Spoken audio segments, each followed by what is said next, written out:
El exilio fue la mayor crisis para el pueblo de Dios durante el período del Antiguo Testamento. De hecho, cuando examinamos la historia del Antiguo Testamento, tendemos a dividirla en sus diversas partes y hablamos del periodo preexílico y el periodo post-exílico. De modo que, en cierto sentido, nuestra comprensión de la historia del Antiguo Testamento se define en el contexto del exilio. Bienvenido una vez más a Renovando tu Mente con el Dr. R.C. Sproul. Hoy presentamos el capítulo 21 en esta amplia serie de 57 programas de enseñanza bíblica profunda que hemos titulado Del polvo a la gloria. En el episodio anterior, analizamos la vida y el mensaje del profeta Jeremías al encomendársele la difícil tarea de anunciar el juicio de Dios sobre su pueblo y la ciudad de Jerusalén. Por culpa de la desobediencia e idolatría, Dios retiró su mano de protección y el pueblo de Israel cayó presa fácil de sus enemigos. Parecía ser el fin del reino de Dios y el fracaso del pacto de Dios con los patriarcas. En el día de hoy nos remontaremos a través de la historia para analizar los acontecimientos que condujeron a la caída de Jerusalén y el comienzo del exilio. Pasemos de nuevo al salón de clases a escuchar al Dr. R.C. Sproul en la voz de Pepe Mendoza. Cuando vemos la historia del Antiguo Testamento, nos damos cuenta que el tiempo que está documentado en la Biblia no es el de un caudal ininterrumpido de paz, unidad y estabilidad, sino que hay grandes crisis que se presentan y hay de tiempo en tiempo en que vemos una pausa en la secuencia de la historia. Lo más significativo, por supuesto, es el exilio. De hecho, cuando examinamos la historia del Antiguo Testamento, tendemos a dividirla en sus diversas partes y hablamos del periodo preexílico y el periodo postexílico. De modo que, en cierto sentido, nuestra comprensión de la historia del Antiguo Testamento se define en el contexto del exilio. Hemos visto que el reino del norte cayó en el año 722, cuando fue conquistado por los asirios, y el reino del sur no cae por completo sino hasta el año 586 a.C. Ahora bien, entre el año 722 y el año 586 hay un periodo de volatilidad extrema. Ahora, recuerden que cuando empezamos nuestro panorama general del Antiguo Testamento hablamos sobre la importancia geopolítica estratégica de Palestina, que ahí a la orilla del mar Mediterráneo, en la media luna fértil, está esta pequeña nación que funcionaba como un puente de tierra entre tres continentes, Asia, Europa y África. Y el diminuto Israel se convirtió en un balón de fútbol político en esos siglos, los siglos 8 y 7 antes de Cristo, porque las grandes potencias mundiales de la época estaban luchando entre sí por el dominio, y esas potencias mundiales incluían a los asirios, los sirios, los egipcios, más tarde a los babilonios y más tarde aún a los persas. Entonces tenemos todas estas naciones que compiten entre sí por el dominio del mundo, y justo en medio de ellos está esta pequeña tierra de Palestina. Después de que el reino del norte cae, dejando solo a Judá por sí misma, ahora Judá queda expuesta al poder de Asiria, porque la zona de contención del reino del norte de Israel había sido conquistada y ahora las fronteras del dominio asirio vienen directamente contra Judá. No solo eso, sino que en el mismo periodo los asirios conquistan a los sirios, por lo que Judá no podía ver a los sirios como sus aliados. Y ya para el año 705, Sennacherib de Asiria, se embarcó en una marcha para conquistar las ciudades de Judá. Y él, de hecho, conquistó muchas de las ciudades y pueblos de Judá y puso sitio a Jerusalén. Esto fue en el 705, lo que es un tiempo muy corto después de la caída del Reino del Norte. Podríamos decir que si no fuera por la gracia de Dios, en la providencia de la intervención de Dios, el reino del sur habría caído rápidamente justo después de la caída del reino del norte, porque el pueblo judío en sí mismo y por ellos mismos no tenían el poder militar para resistir la invasión de las fuerzas de Sennacherib. Y es como si Sennacherib se estuviera adelantando a la invasión posterior de los romanos que culminó con la destrucción de Jerusalén el 70 después de Cristo. Cuando pienso lo que sucedió en el 586, cuando Jerusalén cayó, me refiero a eso, los historiadores no lo hacen, pero me refiero a eso como el primer holocausto, la destrucción de la ciudad judía de Jerusalén. Yo llamaría el segundo holocausto a la destrucción de Jerusalén en el año 70 después de Cristo. Pero Dios intervino y bajo el rey Ezequías, Jerusalén no cayó ante las fuerzas de Sennacherib y el rey Ezequías introdujo reformas espirituales a la nación. Como ya he dicho, este periodo fue un periodo volátil. Israel era como un sub y baja en esta época. Más de una reforma importante se llevaría a cabo en el pueblo entre el 722 y el 586. Pero estas reformas o avivamientos o despertares cuando Dios visitó a su pueblo fueron en cada caso de corta duración. No duraron y las personas volvieron una y otra vez a la clase de impiedad que provocó el juicio de Dios sobre ellos en primer lugar. Por ejemplo, cuando vemos al rey Ezequías, él introduce una reforma y hay esta renovación espiritual, pero al mismo tiempo hizo un pacto con el rey de Babilonia, de modo que Babilonia estuviera comprometida a la defensa de Judea o los judíos, Judá, contra la amenaza de la invasión de los asirios.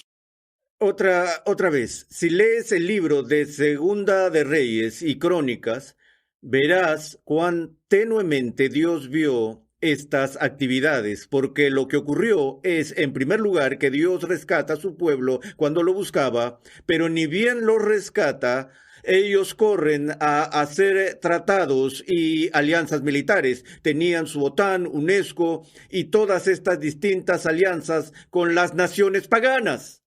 Y en vez de confiar en Dios, trataron de crear vínculos con sus vecinos paganos con el fin de garantizar su propia seguridad. Y los profetas Jeremías, Isaías y los otros que profetizaron en esos días hablaron la palabra del Señor de su juicio y condena por poner su confianza en el poder de las alianzas militares y políticas. Entonces la reforma de Ezequías no duró mucho tiempo y le sucedió su hijo Manasés, quien fue durante su reinado uno de los reyes más malvados en el reino del sur.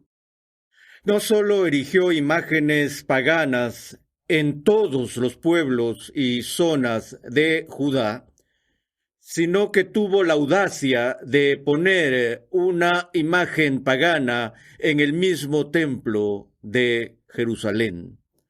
Ahora, un comentario interesante sobre Manasés es que en su vejez, este malvado rey fue movido al arrepentimiento. Eso es algo que no suele verse entre los reyes del reino dividido.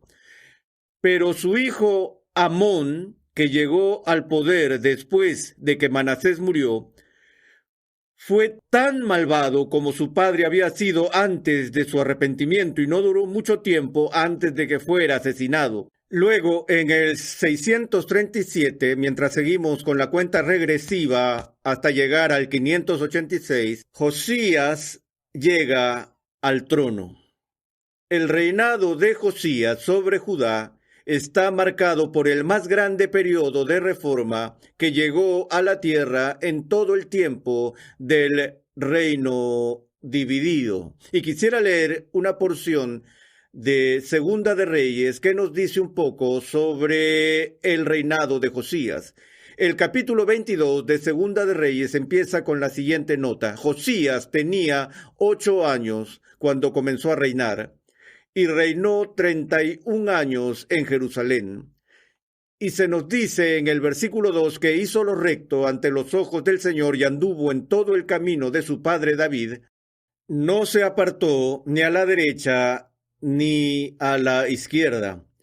Y sucedió que en el año 18 del rey Josías, el rey envió al escriba Safán, hijo de Azalía, de Mesulam, a la casa del Señor, diciendo: ve al sumo sacerdote Hilcías, el sumo sacerdote, para que cuente el dinero traído a la casa del Señor, que los guardianes del umbral han recogido del pueblo, y que lo pongan en manos de los obreros encargados de supervisar la casa del Señor, y que ellos lo den a los obreros que están asignados en la casa del Señor para reparar los daños de la casa.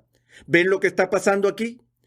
Que el templo había sido dañado por el asedio y la guerra que soportaron anteriormente, así que ahora bajo el reinado de Josías se da este esfuerzo para reconstruir y restaurar el templo. Y mientras los trabajadores se dedican a su tarea, encuentran un rollo pequeño, el cual no está identificado en la Biblia, pero la mayoría de los historiadores y estudiosos creen que era un rollo olvidado del libro de Deuteronomio.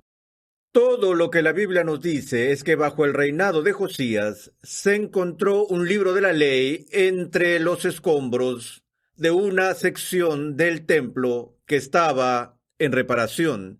Y así quienes lo encuentran se lo dan al sumo sacerdote, quien se lo da al escriba, y finalmente el libro es llevado al rey.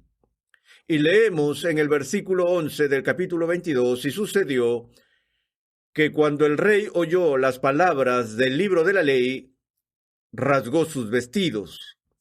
Entonces el rey ordenó al sacerdote Hilcías, a Ahicam, hijo de Safán, a Acbor, hijo de Micaías, al escriba Safán, y a Asaías, siervo del rey, diciendo: id y consultad al Señor por mí, por el pueblo y por todo Judá, acerca de las palabras de este libro que se ha encontrado. Porque grande es la ira del Señor que se ha encendido contra nosotros, por cuanto nuestros padres no han escuchado las palabras de este libro, haciendo conforme a todo lo que está escrito de nosotros. Ahora Josías se siente tan conmovido al leer otra vez los términos del antiguo pacto, que presenta la palabra de Dios y la ley de nuevo a la vista del pueblo.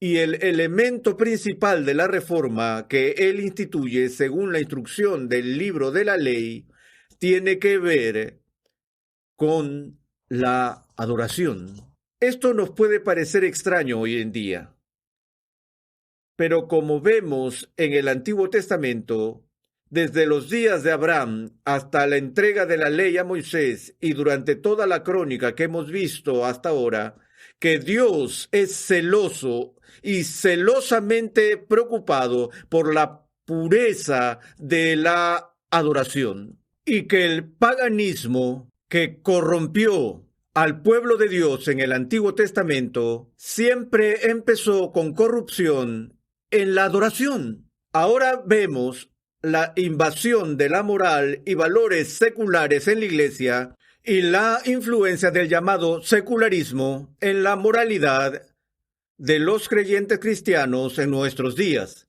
Pero en un sentido muy real, el colapso o la degeneración de la conducta, de la moral, se desprende de un colapso anterior de la verdadera adoración.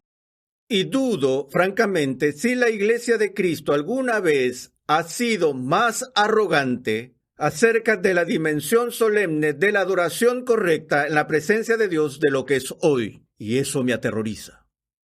Porque el patrón de la historia bíblica, una y otra vez, es que cuando la gente juega con la forma en que se comportan en la presencia de Dios, en su adoración, en su reverencia y en la ofrenda de los sacrificios de alabanza, es que la iglesia se hace añicos. Y ahora la renovación de la fe empieza aquí con una renovación de la adoración. Pero lamentablemente incluso esta gran reforma bajo Josías es de corta duración y solo representa una especie de retraso, le da un poco de tiempo al pueblo. Ahora hay algunas otras fechas aquí que quiero ver a fin de que aprendamos algunas cosas. En el año 637, como ya he dicho, Josías llega al trono. En el 608 se lleva a cabo una batalla que se llama la batalla de Megido. Algunas personas han visto esto como algo que precede a la batalla de Armagedón, debido a la similitud de los nombres. La batalla de Megido se refiere a una batalla que tuvo lugar en un paso de extrema importancia militar de manera estratégica. Y muchos enfrentamientos importantes se han librado en esa zona, en lo que incluso es el Megido actual.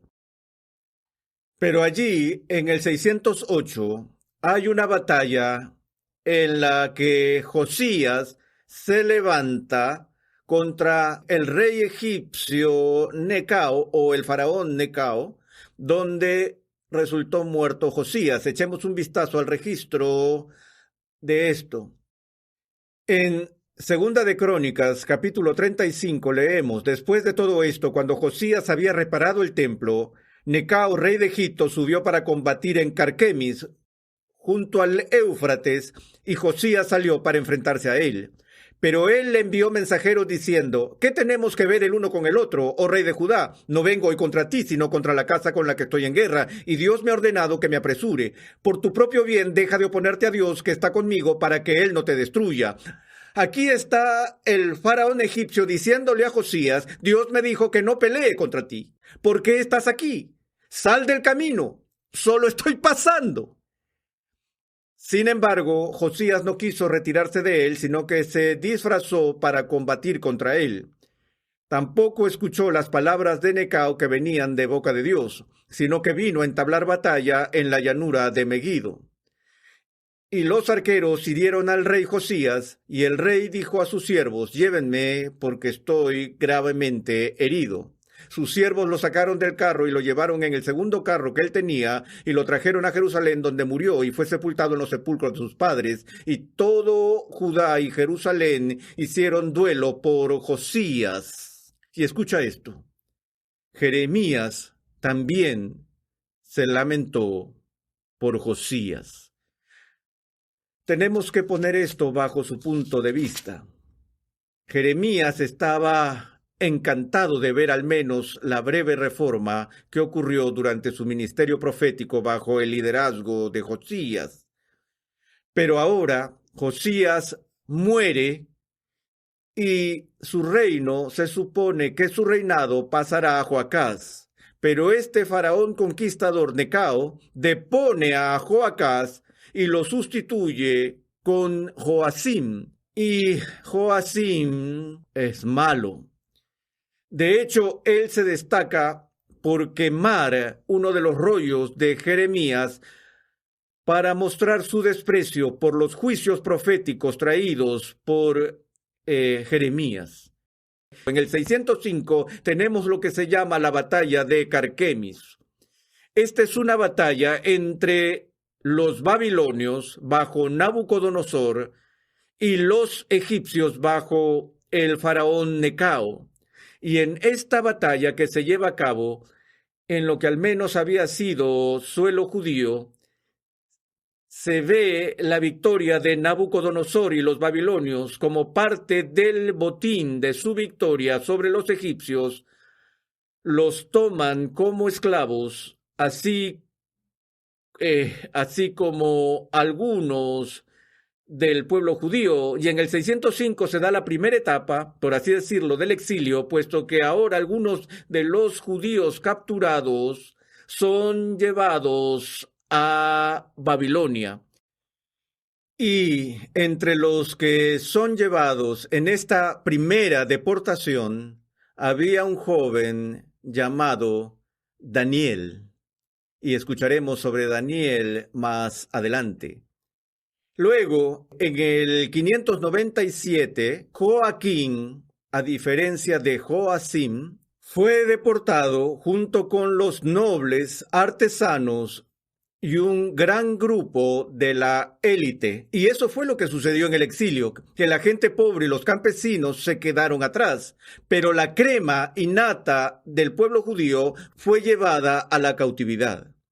Y en esa deportación, en el 597, fue incluido el profeta Ezequiel. Así que ahora, en el 597, Daniel y Ezequiel están cautivos en Babilonia. Finalmente, el rey Sedequías llega al trono y él es el último rey y gobierna básicamente como un rey vasallo de Nabucodonosor y de los babilonios. Esta era la costumbre en aquellos días cuando un rey conquistaba una nación, se llevaba el botín y todo lo que quería y luego él dejaría que el monarca que había sobrevivido fuera su rey vasallo.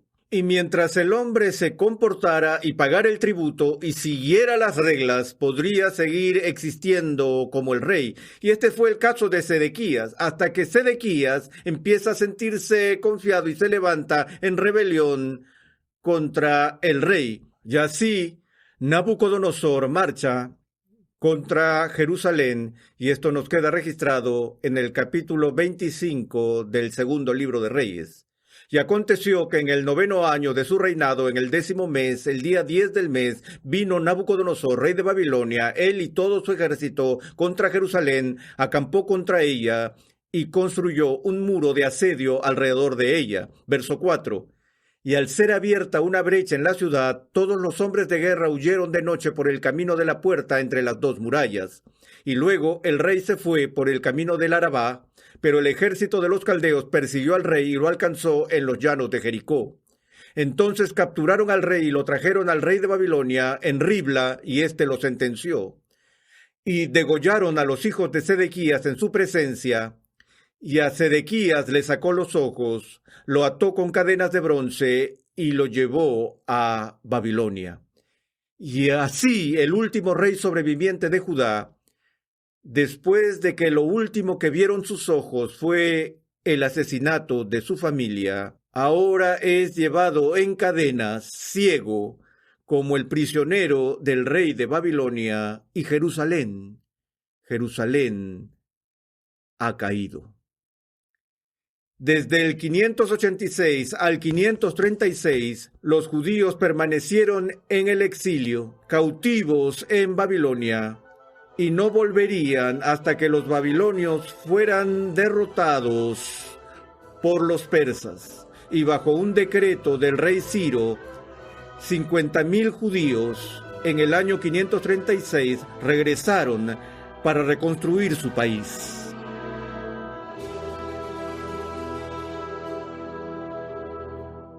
Hoy vimos cómo en los años anteriores al exilio, múltiples reformas y períodos de renovación espiritual ocurrieron en Judá, seguidos de un colapso espiritual y de una recaída.